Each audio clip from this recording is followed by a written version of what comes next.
Hello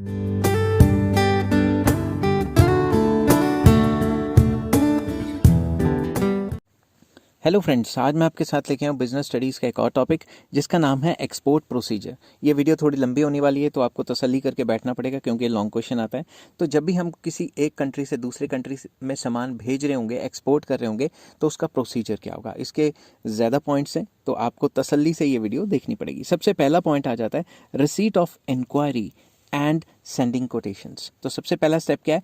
prospective buyers of a product send an inquiry to different exporters regarding price, qualities, terms and conditions etcetera. जो भी prospective buyers हैं जिन्होंने सामान खरीदना है, वो एक्सपोर्टर्स को भेजेंगे कि हमें फ़लाँ फ़लाँ प्रोडक्ट चाहिए, फ़लाँ फ़लाँ क्वालिटी चाहिए, आप प्राइस कितने पे बेच रहे हो, टर्म्स एंड कंडीशंस देंगे अपनी। Exporters sending the reply to this inquiry in the form of quotation termed as performa invoice। ये टर्म्स आपने याद रखनी है।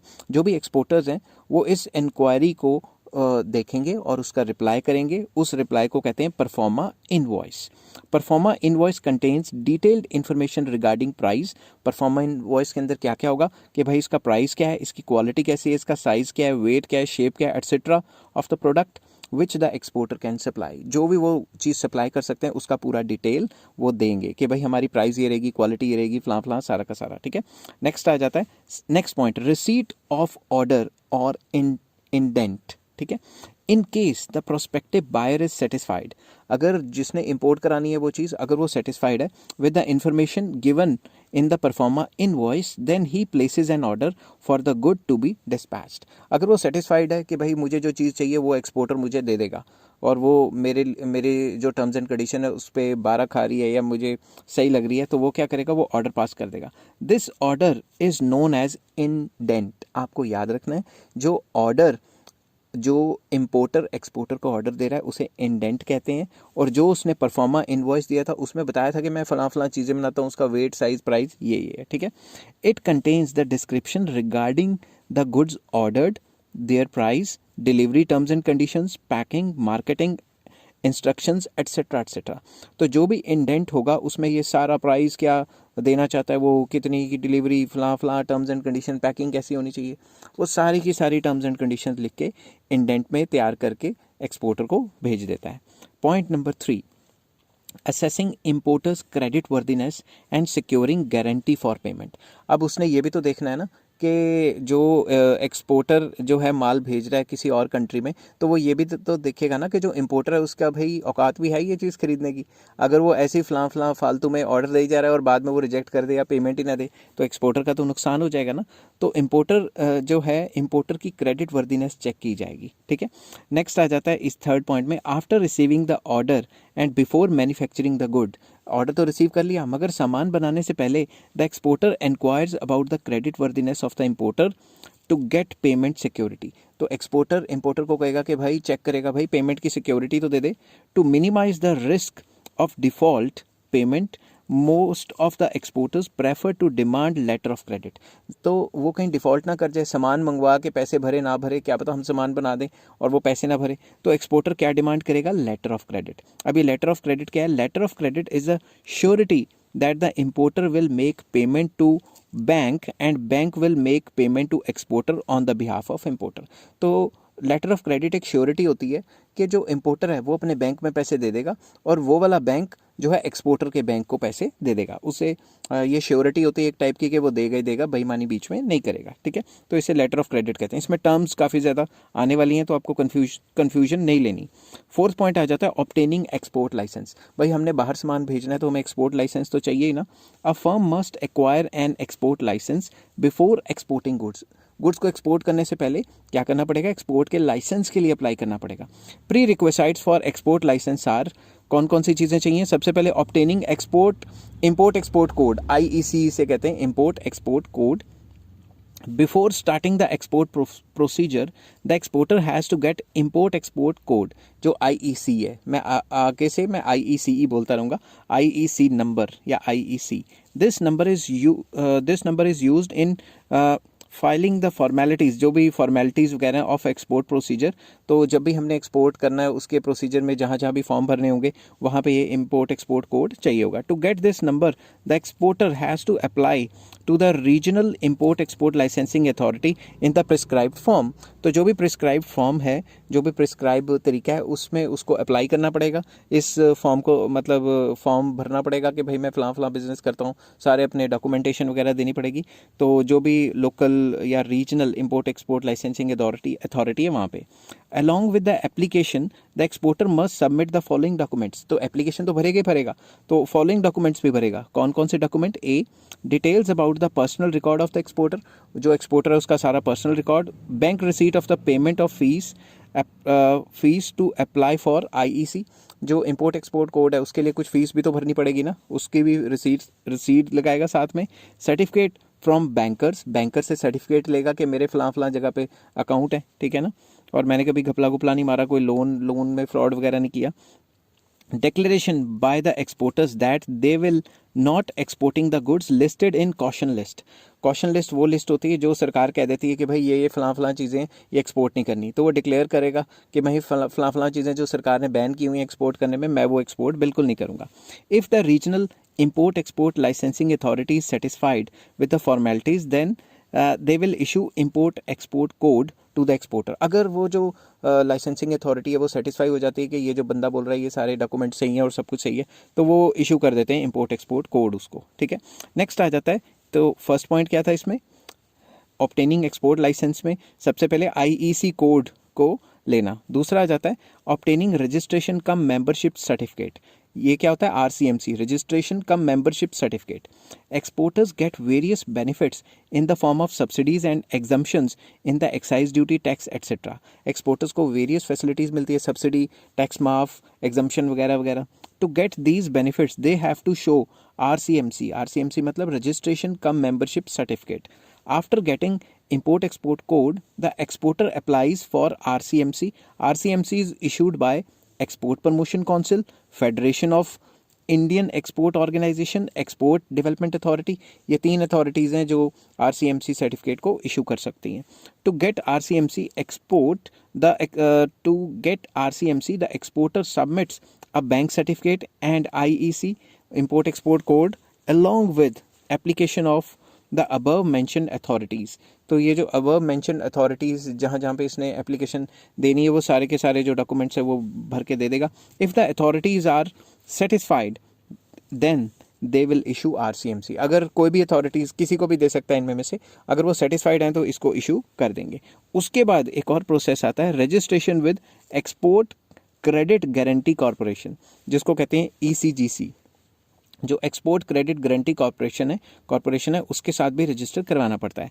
It is necessary in order to protect overseas payments. अगर बाहर पेमेंट करनी है या बाहर से पेमेंट आनी है तो उसके लिए बहुत ज़्यादा ज़रूरी है. From political and commercial risk, क्या पता एक कंट्री से हमारे पैसे आने थे मगर वहाँ कोई पॉलिटिकल जंग छिड़ गई तो पैसे तो फंस गए ना, तो इसलिए रजिस्ट्रेशन करवानी बहुत ज़रूरी है, ठीक है. और इस जो रजिस्ट्रेशन को या रजिस्ट्रेशन सर्टिफिकेट को ECGC कहा जाता है. This registration also helps the exporter to get financial assistance from the commercial banks and other financial institutions. ये दिखा के, ये जो रजिस्ट्रेशन सर्टिफिकेट है ये दिखा के बैंकों से लोन वगैरह भी लिया जा सकता है या NBFC से, ठीक है. फिफ्थ पॉइंट आ जाता है obtaining pre shipment finance. Pre shipment finance मतलब अभी वो इंपोर्टर को कहेगा कि भाई थोड़ा बहुत एडवांस तो दे दे. इसके अंदर क्या आ जाता है, pre shipment finance is the finance which the exporter need to procure raw material, other components, processing and packaging of goods and transportation of goods to port for shipment. मतलब वो थोड़ा बहुत एडवांस ले लेगा ताकि वो रॉ मटेरियल खरीद सके, कंपोनेंट्स या प्रोसेसिंग, पैकिंग, बुकिंग, ट्रांसपोर्टेशन वगैरह का पैसा ले लेगा, थोड़ा सा पैसा एडवांस में ले लेगा. After receiving a letter of credit the exporter approaches his banker to obtain pre shipment finance. तो एक्सपोर्टर अपने बैंकर के पास जाता है और कहता है कि भाई उससे प्री शिपमेंट फाइनेंस ले लो, ठीक है, प्री शिपमेंट फाइनेंस. तो ये फाइनेंस बेसिकली एडवांस की फॉर्म में भी ले सकता है, ये फाइनेंस बैंकों से लोन की फॉर्म में भी ले सकता है, समझ रहे हो ना आप। तो उसको तो पैसा चाहिए ये सारे काम के लिए। ज़्यादातर बिजनेस डूबते क्यों हैं? अगर ये बैंक से लोन ले लेते हैं और हमें जो इम्पोर्टर है वो थोड़ा बहुत एडवांस नहीं दे रहा और हम बैंक से लोन ले रहे हैं और जो इम्पोर्टर है वो मुकर जाए कि मैंने नहीं देना, तो फिर सारा पैसा वेस्ट चला जाता है, ठीक है ना। मतलब उनका ऑर्डर कैंसिल हो जाता है, फिर उनको लोकल माल पे ही बेचना पड़ता है अपना सारा का सारा माल। नेक्स्ट आ जाता है production and procurement of goods. अब क्या आ गया प्रोसेस में? After sending the confirmation to importer, the exporter starts manufacturing the product according to the specification. तो जो भी एक बार ये सारा का सारा झमेला सॉल्व हो जाता है, उसे प्री शिपमेंट फाइनेंस मिल जाता है, तो वो क्या कहता है, वो माल बनाना शुरू कर देता है, ठीक है। If the exporter is not a manufacturer then he starts procuring the goods from different manufacturers as per the specification of the export order. या तो वो खुद गुड्स बनाएगा, अगर वो खुद गुड्स नहीं बना रहा तो क्या करेगा, प्रोक्योर करेगा, कहीं और से गुड्स ले लेगा, ठीक है ना। तो उसे तो भाई या तो गुड्स प्रोड्यूस करने या प्रोक्योर करने कहीं और से। उसके बाद आ जाता है pre shipment inspection. Pre shipment inspection में क्या होता है, exporters have to follow international quality standards. जो एक्सपोर्टर्स हैं उनको इंटरनेशनल क्वालिटी स्टैंडर्ड्स को मेंटेन करना है। The goods produced strictly the goods are produced strictly according to the quality specification of buyers. जो गुड्स हैं वो उसने बायर के हिसाब से बनाए हुए हैं, अगर वो उसके हिसाब से नहीं बनाएगा तो माल तो रिजेक्ट हो जाएगा ना। In India it is compulsory to get pre shipment quality inspection according to quality control and inspection act. Quality control and inspection act जो है वो ये कहता है कि अगर आपने माल बाहर भेजना है तो आपको क्वालिटी चेक करवाना बहुत ज़्यादा ज़रूरी है। The government has prescribed certain quality standards keeping in mind the safety and health of the people. Government ने प्रिस्क्राइब किए हुए वेरियस क्वालिटी स्टैंडर्ड्स जो लोगों की जो यूज़ करेगा उस पर्टिकुलर गुड को उसके हेल्थ और सेफ्टी के हिसाब से सरकार ने डिक्लेयर किए हुए हैं पहले से ही। Export inspection councils are set up to check whether the exporters are following those quality standards और नॉट। एक्सपोर्ट इंस्पेक्शन काउंसिल्स हैं वो ये देखेंगी कि टाइम टू टाइम जो एक्सपोर्टर्स हैं वो जो क्वालिटी चेक करेंगी कि भाई जो स्टैंडर्ड्स हैं उसको मेंटेन कर पा रही है कि नहीं कर पा रही। If the council is satisfied then they issue inspection certificate. अगर काउंसिल सेटिस्फाइड है तो वो सर्टिफिकेट इशू कर देगी। Without inspection certificate export is not permitted. अगर आपने इंस्पेक्शन नहीं करवाई तो आप एक्सपोर्ट नहीं कर सकते। There are 3 methods of pre shipment inspection. Pre shipment inspection करने के 3 मेथड्स हैं। सबसे पहला कंसाइनमेंट वाइज इंस्पेक्शन। इस मेथड में क्या होता है, in this method the exporter calls the inspector from export council after goods are produce. Goods के स्पेलिंग मैंने कुछ ज़्यादा ही डबल ट्रिपल लिख दिए, ठीक है, तो मैं फिर से लिख लेता हूँ। In this method the exporter calls the inspector from export council after goods are ready for dispatch. तो जब भी गुड्स डिस्पैच के लिए रेडी होते हैं एक्सपोर्ट काउंसिल से वो इंस्पेक्टर्स को कंपनी मंगवाती है और उससे चेक वगैरह कराती है। The inspector checks each consignment of finish goods and if he or she is satisfied then he issues certificate of inspection. तो वो इंस्पेक्टर आता है, माल मूल चेक करता है, अगर वो सेटिस्फाइड है तो वो सर्टिफिकेट दे देगा। अगर वो नहीं सेटिस्फाइड, आपको पता है फिर रिश्वत भी खा सकते हैं वो, तो मैं नहीं खाता कि हर कोई खाता है, मगर कुछ भी हो सकता है इंडिया में। तो number 2 the process of quality control. अब क्वालिटी कंट्रोल का प्रोसेस आता है। Under this method the inspector inspect the quality during the production process. उसमें पिछले वाले में क्या है, माल बन गया तो चेक कराना है, इसमें क्या है, क्वालिटी चेक करने के लिए ड्यूरिंग प्रोडक्शन प्रोसेस काम करना पड़ेगा। While goods are in process of manufacturing then only the inspector comes and inspects the quality. ये इस टाइप की इन प्रोसेस क्वालिटी कंट्रोल तब होता है जब गुड्स बन रहे हैं, तो वो बीच में आके चेक कर लेता है कि सही तरीके से बन रहे हैं, रॉ मटेरियल अच्छी तरह यूज़ हो रहा है, जो कहा था वही, etcetera etcetera. In this method the inspector can check the quality of raw material used, technology कैसी यूज़ की है, type of machinery use, etcetera etcetera. और अगर इंस्पेक्टर सेटिस्फाइड है तो वो उसे सर्टिफिकेट दे देगा इंस्पेक्शन का। अगर वो सेटिस्फाइड नहीं है तो वो उसे सर्टिफिकेट नहीं देगा, जिसके बगैर एक्सपोर्ट नहीं हो सकता। नेक्स्ट आ जाता है सेल्फ सर्टिफिकेशन। सेल्फ सर्टिफिकेशन में क्या होता है, reputed firms and large scale exporters themselves see it that international quality standards are maintained to improve and earn goodwill in the international market. जो बड़ी बड़ी कंपनियां हैं जो अरबों खरबों का बाहर माल एक्सपोर्ट करती हैं, वो क्या करती हैं, वो सेल्फ चेक करती हैं, वो खुद चेक करती हैं कि भाई क्वालिटी स्टैंडर्ड मेंटेन हो रहे हैं कि नहीं हो रहे। They try to obtain international quality standard mark. उनके पास पहले से ही इंटरनेशनल क्वालिटी स्टैंडर्ड मार्क्स होते हैं, जैसे ISO 9000, ISO 2000 एट्सेट्रा एट्सेट्रा। उन्होंने पहले ही क्वालिटी चेक्स या क्वालिटी मार्क्स या हॉल मार्क्स वगैरह लिए होते हैं, जिससे वो खुद ही चेक करते हैं, उनको एक्सपोर्ट की काउंसिल के पास जाना नहीं पड़ता। These firms acquire mechanism of quality assurance and testing facility. इनके पास पूरी टेस्टिंग फैसिलिटी और क्वालिटी एश्योरेंस के सारे स्टाफ भर्ती किया होता है इन्होंने। After self-inspection, they also approach the export council to inspect the quality standards and issue the certificate. खुद का चेक चुक करने के बाद ये जाते हैं एक्सपोर्ट काउंसिल के पास और कहते हैं कि भाई आओ हमारी इंस्पेक्शन कर लो और देख लो हमने सही बनाया कि नहीं। तो उनसे तो ये जब इनके जो खुद के बंदे हैं क्वालिटी चेक वाले, उन्होंने ही चेक कर लिया होता है, तो जो सरकारी बंदे आएंगे वो तो कुछ गलती निकाल ही नहीं पाते। नेक्स्ट आ जाता है एक्साइज क्लियरेंस। ये भी बहुत इंपॉर्टेंट है। Exported goods are generally exempted from excise duty. Exported goods पे ज़्यादातर एक्साइज ड्यूटी लगती नहीं, क्योंकि बाहर से पैसा डॉलर आ ही रहे हैं ना, तो उनके ऊपर टैक्स क्यों लगाना। And if duty is already paid, by chance अगर ड्यूटी दे दी है कुछ गुड्स पे, then it will be refunded back to the exporter, तो एक्सपोर्टर को वो रिफंड हो जाएगी। In order to get exemption, the exporters apply to excise commissioner along with a copy of RCMC invoice etcetera etcetera. अगर उन्होंने पहले पे कर दिया हुआ है ड्यूटी या टैक्स, तो उनको एक्साइज कमिश्नर के पास जाना है और सारे अपने डॉक्यूमेंट्स दिखाने।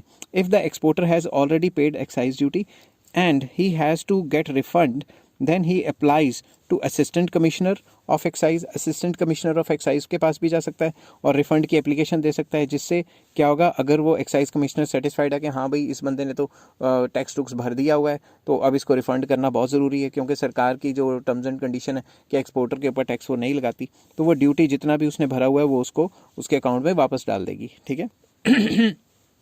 बोल बोल के गला बैठ गया, बहुत लंबी वीडियो हो गई है। 9th पॉइंट आ जाता है obtaining certificate of origin. Certificate of origin obtain करना बहुत इंपॉर्टेंट है। इसमें आ जाता है कि made in China, made in India, made in Bangladesh, फलां फलां कहाँ मेड है वो बताना बहुत ज़रूरी है। सम importing countries provide tariff concession to goods coming from a particular country. कुछ कंट्रीज़ क्या करती हैं, अगर किसी पर्टिकुलर कंट्री से सामान आ रहा है तो उसमें काफ़ी ज़्यादा टैक्स में छूट दे देती हैं। To avail such benefits the importer may ask exporter to send the certificate of origin. इस चीज़ का बेनिफिट लेने के लिए जो इम्पोर्टर है वो ये कहता है कि भाई मेरे को certificate of origin they.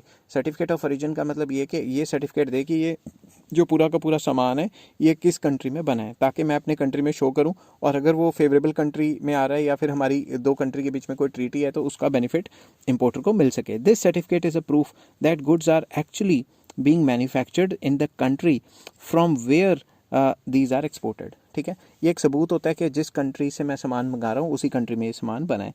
This certificate can be obtained from trade consulate located in the exporters country. जो एक्सपोर्टर्स कंट्री का जो रीजनल ऑफिस है या ट्रेड कॉन्सुलेट है उस पर अप्लाई करके ये सर्टिफिकेट मिल सकता है। नेक्स्ट पॉइंट आ जाता है रिजर्वेशन ऑफ शिपिंग स्पेस। माल तो बन गया, अब भेजना भी तो है ना इंपोर्टर के कंट्री में। The exporting firms apply to a shipping company for booking a shipping space. Shipping space के लिए वो अपनी जगह बुक वगैरह करा देती है। ठीक है, on accepting this application the shipping company issues a shipping order. तो जब भी उनके पास आता है ऑर्डर आता है तो वो एक कि भाई हमें इतनी इतनी जगह चाहिए या इतना इतना हमारा सामान जाना है, तो जो शिपिंग कंपनी है वो क्या करती है, वो इशू कर देती है, जिसे हम शिपिंग ऑर्डर कहते हैं, वो किसको दे देती है, जो एक्सपोर्टर है उसको दे देती है। The shipping order is an instruction to the captain of the ship to receive specific goods on board after custom clearance. तो ये जो शिपिंग ऑर्डर होता है इसकी एक कॉपी तो एक्सपोर्टर के पास रहेगी और दूसरी कॉपी किसके पास चली जाएगी, कैप्टन के पास। तो कैप्टन के पास, ये कैप्टन को एक टाइप का ऑर्डर होता है कि भाई जब भी कस्टम क्लियरेंस होगा तो ये वाला फलां फलां सामान तो अपनी किश्ती में चढ़ा लेना और फलां फलां जगह उतार देना। ठीक है, नेक्स्ट पॉइंट आ जाता है पैकिंग एंड फॉरवर्डिंग। तो एक बार शिपिंग स्पेस बुक वगैरह कर ली, उसके बाद पैकिंग एंड फॉरवर्डिंग करेगा। द गुड्स कौन करेगा, exporter. The goods are then properly packed and marked with necessary details such as name and address of the importer, gross and net weight, port of shipment and destination etcetera etcetera. तो वो सामान pack पुक कर देंगे, उनके ऊपर various type के कागज़ चिपका दिए होते हैं। जब भी आप बाहर से कोई सामान मंगाते तो पूरा इतने सारे कागज़ लगे होते हैं उसके ऊपर कि भाई क्या है, किसके पास जाना है, एड्रेस क्या है, इंपोर्टर का, इसका वेट क्या है, इसको हैंडल विद केयर करो ना करो, ऐसी शिपमेंट कहाँ से होगी, वो पूरा का पूरा डिटेल होता है। ज़्यादातर जब चाइना से मंगाओ तो ये सारा सामान पे मतलब होता ही है। नेक्स्ट आ जाता है इंश्योरेंस। इंश्योरेंस बहुत इंपॉर्टेंट है। अगर रास्ते में सामान हचपचड़ हो गया, कुछ भी हो गया, ख़राब हो गया या लॉस हो गया सामान, तो एक्सपोर्टर को तो नुकसान हो जाएगा। इंपोर्टर कहेगा मेरे पास सामान पहुंचा ही नहीं, एक्सपोर्टर कहेगा मैंने तो भेज दिया था। सॉरी गला बैठ गया यार बोल बोल के। The exporter then gets the goods insured with an insurance company to protect against the risk of loss or damage of goods during sea perils। C perils मतलब समुद्री जहाज़ों में जा रहा है तो कोई ना कोई पंगा पड़ सकता है, क्या पता आग लग जाए किश्ती में, किश्ती डूब जाए, या फिर कोई तूफान में माल इधर उधर गिर जाए जो डेक पे ही पड़ा रहता है, ठीक है ना। नेक्स्ट आ जाता है, एक बार इंश्योरेंस करा ली, नेक्स्ट आ जाता है कस्टम क्लियरेंस। इसके अंदर क्या होता है, to obtain the custom clearance the exporter prepares the shipping bill. Custom clearance करने के लिए जो एक्सपोर्टर है वो पूरा का पूरा शिपिंग बिल तैयार करता है। A shipping bill contains the details about the goods such as port where the goods are to be discharge. तो शिपिंग बिल में क्या होता है, सारा डिटेल्स होती है। पहली डिटेल है port where the goods are to be discharge, वो पोर्ट जहाँ पे गुड्स मतलब डिलीवर करवाने हैं। The country of the final destination, किस कंट्री में जाना है सामान। The country of final destination, ये मैंने 2 बार लिख दिया शायद, स्पीड में हो गया होगा।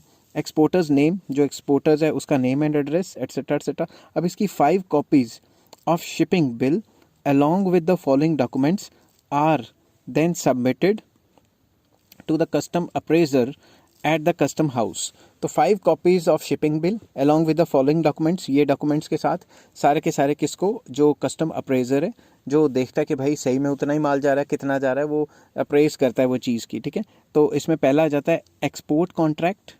एक्सपोर्ट कॉन्ट्रैक्ट और एक्सपोर्ट ऑर्डर का डिटेल, मतलब वो जो डॉक्यूमेंट है, लेटर ऑफ क्रेडिट और commercial invoice, certificate of origin, marine insurance policy, ये सारों के 5-5 कॉपियाँ निकाल के जो है कस्टम अप्रेजर उसको दी जाती हैं।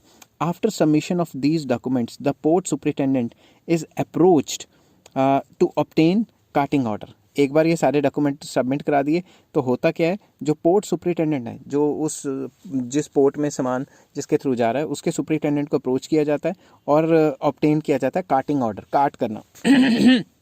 Karting order is the instruction to the staff at the gate of the port to permit the entry of cargo inside the dock. तो कार्टिंग ऑर्डर क्या है कि भाई डॉक में सामान ले जाने की परमिशन, ठीक है।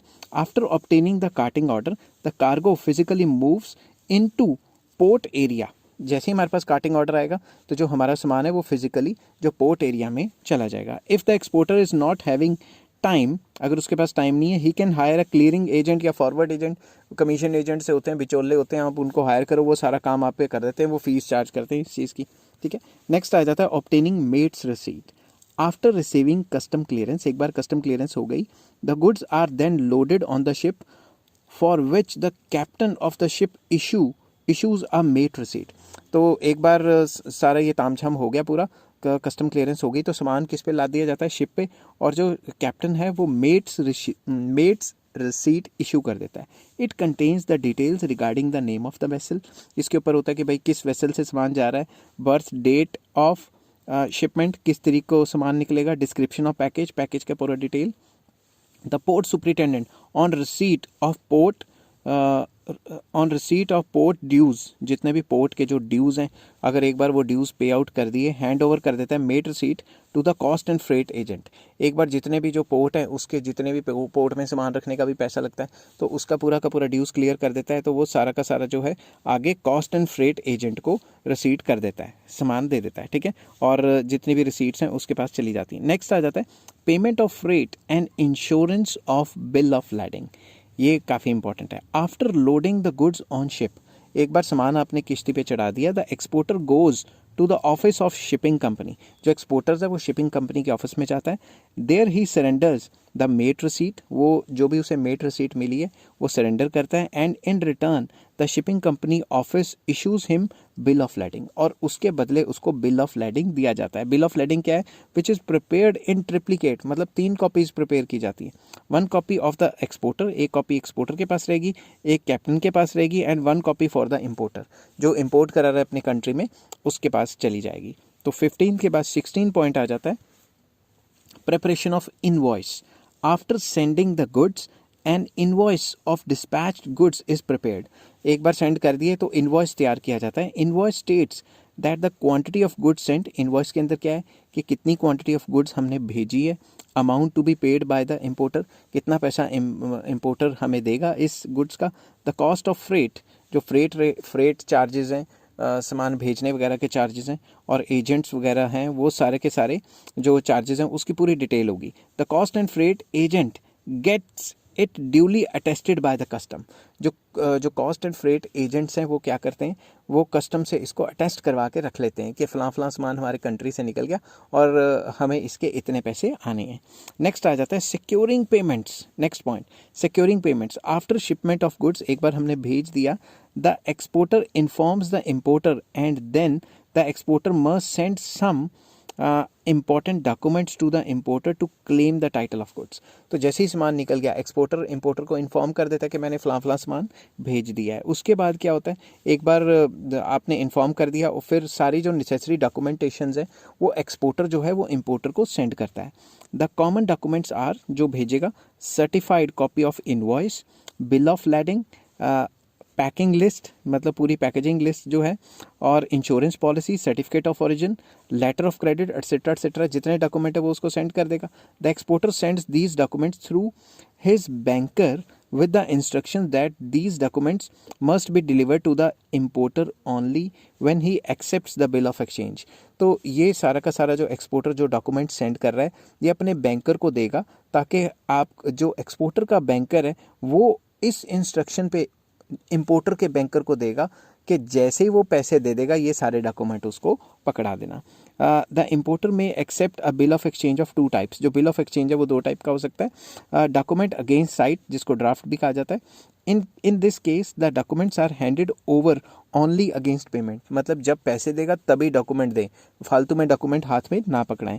दूसरा, document against acceptance. In this case, the documents are handed over when the importer accepts the bill of exchange and agrees to make payment in a specific period of time। तो एक पहले वाले में क्या था कि जैसे ही पैसे देगा तभी हमने उसको सारे के सारे डॉक्यूमेंट देने, और दूसरे में उसको डॉक्यूमेंट पकड़ा दिए और उसने क्या किया, उसने सारे डॉक्यूमेंट लेने के बाद एक प्रॉमिस कर दिया कि मैं फ़लाँ डेट के अंदर आपकी सारी पेमेंट कर दूंगा। ठीक है। In case of site the importer releases, in case of site, जब भी साइट आ जाती है तो importer releases the payment immediately and exporters bank receives the payment through importers bank. तो जैसे ही वो सामान देख लेता है और सारे के सारे डॉक्यूमेंट उसके हाथ में आ जाते हैं तो वो जो एक्सपोर्टर है उसके बैंक को पैसे दे देता है, एंड इट इज़ जो पैसे हैं वो credited to the exporter account. तो जो इंपोर्टर का जो बैंक है वो जो एक्सपोर्टर का बैंक है उसको पैसे डाल देता है। After receiving the payments for export, the exporter needs to get a bank certificate which says that the necessary documents have been negotiated and payment is received in accordance with the exchange control regulations। तो एक बार payment हो जाती है तो उसके बाद क्या होता है, जो एक्सपोर्टर है उसको एक बैंक सर्टिफिकेट लेना पड़ता है और ये दिखाना पड़ता है कि जितने रूल्स एंड रेगुलेशंस हैं हमने फॉलो कर लिए हैं और रूल्स रेगुलेशन के हिसाब से सारा काम हुआ है, और जो भी एक्सचेंज के कंट्रोल के जो भी रूल्स रेगुलेशन है उसके हिसाब से काम हुआ है, कोई घपला घपला नहीं मारा। आई होप ये वीडियो बहुत लंबी हो गई थी, इतनी लंबी वीडियो मैं बनाता नहीं हूँ, तो अगर आपको पसंद आई हो तो please like, share and subscribe. Next video में मैं लेके आऊँगा इंपोर्ट क्या होता है। Till then take care, have a nice day.